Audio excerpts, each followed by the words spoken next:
She shared her father with her own daughter, Rebecca whispered, sliding the birth certificate across the kitchen table to Maya Washington, the county social worker who'd come asking too many questions about little Sarah.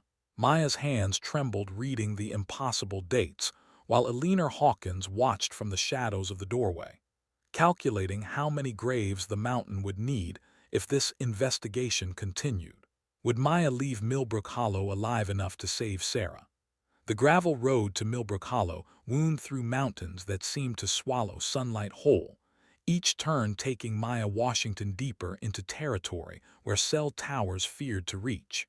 Population 847, according to the weathered sign, though Maya suspected that number hadn't changed in decades.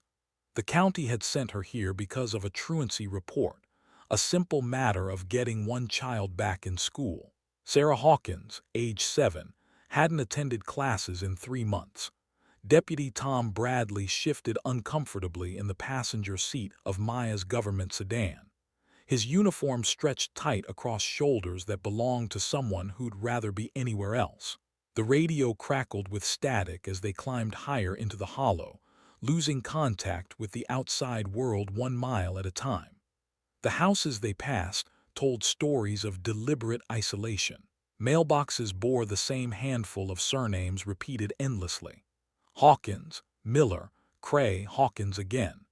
Children watched from porches with faces that shared too many features, their eyes tracking the unfamiliar car with wariness that seemed bred into their bones. Dogs didn't bark here. They just stared. Maya parked outside a house that might have been white once. The porch sagged under the weight of broken furniture and rusted appliances that served no purpose beyond marking territory. Chickens pecked at bare earth between scattered car parts, their movements the only sound in the oppressive quiet. Rebecca Hawkins answered the door before Maya could knock. 28 years old according to the file, though her face carried the weight of someone much older. Her hands trembled as she smoothed a faded dress that had seen better decades. Behind her, the house exhaled the smell of wood smoke and something else Maya couldn't identify. Sarah sat at a kitchen table scarred by generations of use, coloring with broken crayons in a book already filled twice over. The child looked up with eyes that seemed too large for her face, her features carrying a peculiar uniformity that made Maya's stomach tighten. Something about the bone structure, the spacing of facial features, triggered recognition without understanding. The birth certificate Rebecca produced bore water stains and careful repairs with yellowed tape. Sarah Hawkins, born July 15, 2016. Mother listed as Rebecca Hawkins. The father's name had been written over so many times the ink created small hills on the paper, but Maya could make out fragments. Hawkins Rebecca answered questions with the mechanical precision of someone who'd rehearsed responses. Yes, Sarah was healthy. No, they didn't need outside help. The local clinic handled everything. Dr. Morrison had delivered Sarah just like he'd delivered Rebecca herself, and her mother before that. Deputy Bradley remained silent throughout the interview, his jaw working like he was chewing words too dangerous to swallow. When Maya asked about Sarah's father, Rebecca's composure cracked just enough to reveal the terror underneath. The name came out in pieces, syllables that didn't want to form. The general store sat at the hollow's heart, a building that predated paved roads by decades. Inside, shelves held goods arranged more by convenience than logic. The proprietor, a woman whose name tag read June, watched Maya with the focused attention of a hawk identifying prey. June's conversation came in careful portions, each word weighed before release. Yes, she knew the Hawkins family. Fine people, kept to themselves mostly. Eleanor Hawkins ran things, had for as long as anyone remembered. June's eyes darted toward the back of the store when she mentioned Eleanor, as if speaking the name might summon something unwanted. The local clinic occupied a converted house where paint peeled like old scabs. Dr. Morrison, approaching 70 with hands that shook from more than age, pulled files from cabinets that hadn't seen organization in years. Sarah's medical records told a story of developmental delays, hearing problems, and a growth pattern that suggested malnutrition despite adequate food supply. More troubling were the other files Morrison reluctantly produced. Hawkins' children spanning 3 decades, all showing similar patterns. Genetic abnormalities that appeared with statistical impossibility unless certain factors were present. Factors Morrison wouldn't discuss, his weathered face closing like a door when Maya pressed for details. The cemetery sat on a hill overlooking the hollow, headstones arranged in family clusters that revealed relationships like pieces of a puzzle. Maya walked among the graves, notebook in hand, documenting names and dates that created impossible family trees. Women who'd died too young, children who'd lived too briefly, and throughout it all, the same names recurring with mathematical precision. Rebecca appeared at Maya's shoulder like smoke, moving with the silence that came from years of avoiding attention. Her presence carried desperation that made the air feel thin. She spoke without looking at Maya directly, words falling like stones into still water. Eleanor knew Maya was here. Eleanor always knew when outsiders came asking questions. There were things about the hollow that strangers couldn't understand. Some secrets were too old and too deep to dig up safely. Rebecca's voice carried the weight of someone delivering a warning and a plea simultaneously. As evening settled over Millbrook Hollow, Maya sat in her car reviewing notes that refused to form coherent patterns. Medical records, birth certificates, cemetery plots, and frightened faces created a mosaic of concealment that surrounded one central truth trying desperately to remain hidden. Deputy Bradley finally spoke, his voice carrying the exhaustion of someone who'd carried a burden too long. He'd grown up in these mountains, knew these families, understood things Maya was just beginning to glimpse. His badge felt heavy tonight, pulled down by the weight of willful blindness and institutional complicity. The question that would determine Sarah's fate hung in the mountain air like morning mist, waiting for daylight to either burn it away or reveal the darkness it concealed. Dr. James Mitchell arrived from the State University with equipment that transformed the Hollow's ramshackle clinic into something resembling modern medicine. His genetic testing kit looked alien among Dr. Morrison's outdated instruments, chrome and digital displays casting harsh light on decades of willful medical negligence. Sarah's blood samples revealed chromosomal abnormalities that made Mitchell's hands pause over his computer keyboard. The markers indicated inbreeding so severe and sustained that normal genetic diversity had collapsed entirely. 3 generations minimum, possibly 4, of deliberate reproductive isolation within a single family line. Maya spread the birth certificates across the clinic's examination table like tarot cards, revealing an unwanted future. The dates created impossible timelines that defied biological reality until viewed through a lens of systematic abuse. Rebecca Hawkins, born 1995. Sarah Hawkins, born 2016. The same father's name scratched and rewritten on both documents, the ink betraying desperate attempts to obscure truth that refused to stay hidden. County records painted a clearer picture when examined together.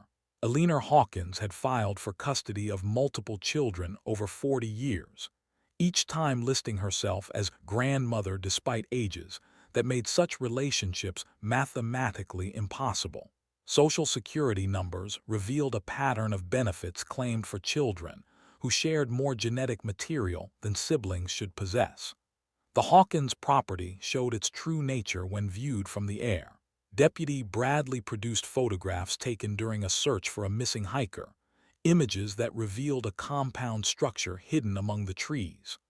Multiple small buildings connected by worn paths, arranged in a pattern that suggested careful planning rather than organic growth. A community within a community, isolated even from the isolation of Millbrook Hollow itself. Rebecca returned to the clinic after sunset, moving like someone walking toward their own execution. Her confession emerged in fragments, each piece extracted with the careful precision required to defuse a bomb. She spoke of birthdays that meant nothing, of family titles that changed depending on who asked the questions, of nights when doors locked from the outside rather than within. Eleanor Hawkins had orchestrated everything with the methodical patience of someone building a legacy. The family bloodline required protection, preservation, purity that could only be maintained through careful breeding. What outsiders called abuse, Eleanor called survival. What the law termed criminal, Eleanor considered sacred duty passed down through generations of mountain wisdom. The revelation struck Maya like physical force when Rebecca finally spoke the words that made everything clear. Sarah wasn't just Rebecca's daughter.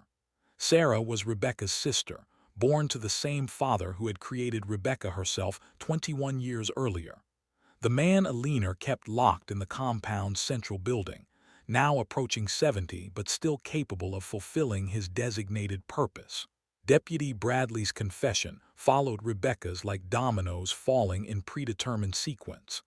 His family connections ran through the Hollow's bloodlines like underground rivers, impossible to map without acknowledging the source. His grandmother had been a Hawkins. His cousin married into the Miller family, whose children showed the same facial structure as Sarah. The entire Hollow operated as an extended family network, where everyone shared genetic material in proportions that violated natural law. Mitchell's examination of Rebecca revealed the physical cost of Eleanor's breeding program. Skeletal abnormalities, organ displacement, neurological damage that would worsen with each subsequent generation. Rebecca had given birth at 14 to a child whose father was simultaneously her own father and grandfather, creating genetic combinations that pushed human biology beyond sustainable limits. Eleanor emerged from the compound like a queen holding court, her presence filling spaces larger than her physical form should command. She wore authority like inherited jewelry, passed down through generations of women who had maintained order through force of will and careful manipulation of biological necessity. Her justifications carried the weight of religious conviction, spoken with the certainty of someone who had never questioned their fundamental purpose. The breeding program spanned 4 generations, beginning with Eleanor's own mother in the 1940s. Each generation produced daughters who became mothers to their own siblings, creating family trees that folded back on themselves in patterns that defied conventional understanding. Eleanor had perfected the system, using isolation and economic dependence to maintain control over women who had never known life outside the compound's boundaries. Maya's investigation revealed the Hollow's complicity extended beyond mere willful blindness. The local school system had been informed of the situation repeatedly, but chose to classify it as cultural difference rather than criminal behavior. The clinic had documented genetic abnormalities for decades without reporting patterns that should have triggered immediate intervention. Law enforcement had received complaints that disappeared into filing cabinets never opened again. Rebecca's courage manifested in stolen moments, whispered confessions that revealed the scope of Eleanor's control. Other women lived in the compound's buildings, some barely older than children themselves. They bore babies in cycles carefully calculated to maximize genetic overlap while maintaining the fiction of family structure. Eleanor decided who reproduced with whom, when children were separated from mothers, which offspring lived in the compound versus which were distributed to families throughout the Hollow. The genetic evidence painted a picture of systematic destruction spread across decades. Each generation showed increased abnormalities, reduced fertility, shortened lifespans that spoke to the ultimate futility of Eleanor's preservation efforts. The bloodline Eleanor worked so desperately to protect was destroying itself through her methods of protection. Sarah represented the 4th generation of this genetic catastrophe, her developmental delays and physical abnormalities marking her as potentially the last child capable of reproduction within the family line. Eleanor's legacy was creating its own extinction through the very processes intended to ensure its survival. Mitchell's final report contained language that made Maya's hands shake as she read. The level of inbreeding documented in the Hawkins family exceeded anything previously recorded in medical literature, creating genetic patterns that belonged in textbooks about the dangers of reproductive isolation rather than in living human beings. The truth Maya had uncovered required federal intervention beyond anything the county system could address. Eleanor Hawkins had created a multi-generational crime scene disguised as family tradition, sustained through community silence and institutional failure. The question now was whether the legal system could respond quickly enough to save the children still trapped within Eleanor's carefully constructed nightmare. Federal agents descended on Millbrook Hollow like weather systems moving through mountain passes, their black vehicles cutting through morning mist with mechanical precision. Maya watched from the clinic as the convoy navigated roads that had never seen such official attention, each car carrying personnel trained to handle crimes that existed beyond local comprehension. Eleanor Hawkins stood on her compound's front porch, as if greeting expected guests, her composure intact even as agents spread through buildings she had controlled for 40 years. Her arrest occurred with the dignified resignation of someone who had always known this moment would arrive eventually. She offered no resistance, spoke no words of protest, simply allowed handcuffs to close around wrists that had orchestrated decades of systematic abuse. The compound revealed its secrets under forensic examination like layers of geological sediment, exposing ancient catastrophes. Medical records hidden in basement storage detailed births and deaths that had never been officially reported. Financial documents showed a complex system of government benefit fraud spanning multiple states. Photographs discovered in Eleanor's personal quarters documented the breeding program with clinical detachment that made seasoned investigators require psychological counseling. Rebecca emerged from federal protection with the tentative movements of someone learning to walk in sunlight after years of darkness. Her testimony filled courtroom transcripts with details that transformed legal precedent, creating new categories of familial abuse that had never required formal definition. She spoke of nights when doors locked from the outside, of pregnancies planned by committee, of children raised believing their mothers were sisters and their fathers were grandfathers. The community's response split along lines that had remained hidden for generations. Younger residents, those who had grown up knowing something was fundamentally wrong but lacking language to describe it, came forward with corroborating evidence. Older families, those whose own bloodlines intertwined with the Hawkins network, retreated into protective silence that suggested complicity ran deeper than anyone had imagined. Deputy Bradley's resignation letter contained admissions that ended his law enforcement career, but began his transformation into something approaching integrity. His testimony revealed a network of willful blindness that had protected Eleanor's operations through decades of suspicious reports and ignored evidence. He spoke of family loyalty that had superseded professional duty, of community pressure that made investigating certain families impossible for anyone hoping to maintain local relationships. Dr. Morrison's medical license disappeared in proceedings that exposed 40 years of negligent care disguised as rural medicine. His files contained evidence of genetic abnormalities that should have triggered immediate intervention, birth complications that indicated systematic abuse, developmental delays that formed patterns too consistent to ignore. His defense centered on cultural relativism that judges rejected with sentences carrying maximum allowable terms. Sarah's medical treatment began at a children's hospital where specialists worked to address damage that had accumulated across generations. Her developmental delays responded to intensive therapy, though some effects of genetic inbreeding would require lifelong management. Physical abnormalities could be corrected through surgery, but the psychological trauma of her early years needed careful attention from professionals trained in familial abuse recovery. The trial proceedings stretched across months as prosecutors documented crimes that had no existing legal framework. Alina faced charges ranging from child endangerment to systematic rape, from fraud to conspiracy, from human trafficking to violations of civil rights that created new precedents in federal court.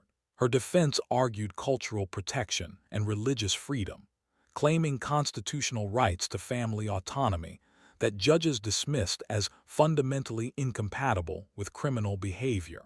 Rebecca's transformation accelerated as she gained distance from the compound's influence. Federal witness protection provided safety that allowed her to develop an identity separate from her role in Alina's breeding program. She pursued education that had been denied during her years of captivity, discovering intellectual capabilities that systematic abuse had suppressed but not destroyed. Community healing required confronting generations of willful ignorance that had enabled Alina's operations. Town meetings dissolved into shouting matches as residents argued over responsibility, complicity, and the extent of damage that extended beyond the Hawkins compound. Some families discovered their own genetic connections to the breeding program, revelations that shattered relationships and forced acknowledgement of abuse that had been normalized through cultural isolation. Alina's conviction carried multiple life sentences that ensured she would never again control vulnerable women and children. Her appeals focused on constitutional challenges that higher courts rejected unanimously, establishing legal precedent that cultural traditions could never justify systematic abuse.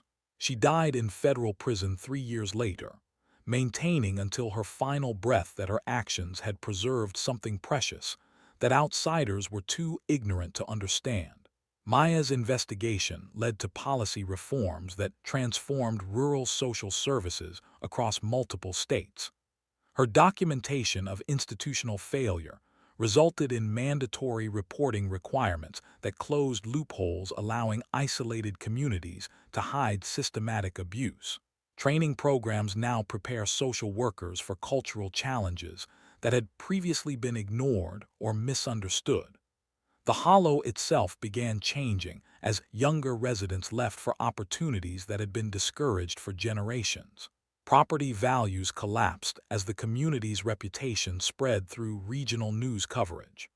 Families with genetic connections to the breeding program sought medical attention that revealed the full extent of damage that would affect multiple generations. Rebecca became an advocate for rural abuse victims, using her experience to identify warning signs that professionals had missed for decades. Her speaking engagements at universities and conferences provided education about familial trafficking that helped other investigators recognize similar patterns in isolated communities. Her testimony influenced legislation that expanded definitions of human trafficking to include familial exploitation. Sarah's first day at public school represented victory that extended beyond individual healing. Her presence in a normal classroom, surrounded by children whose family structures followed conventional patterns, symbolized the end of Alina's genetic legacy. Teachers noted her quick intelligence and social adaptability, traits that had survived despite systematic attempts to suppress her development. The investigation's ripple effects continued expanding as other isolated communities came under scrutiny for similar patterns of abuse disguised as cultural tradition. Maya's work created investigative protocols that helped identify familial trafficking operations that had previously escaped detection through geographic isolation and community complicity.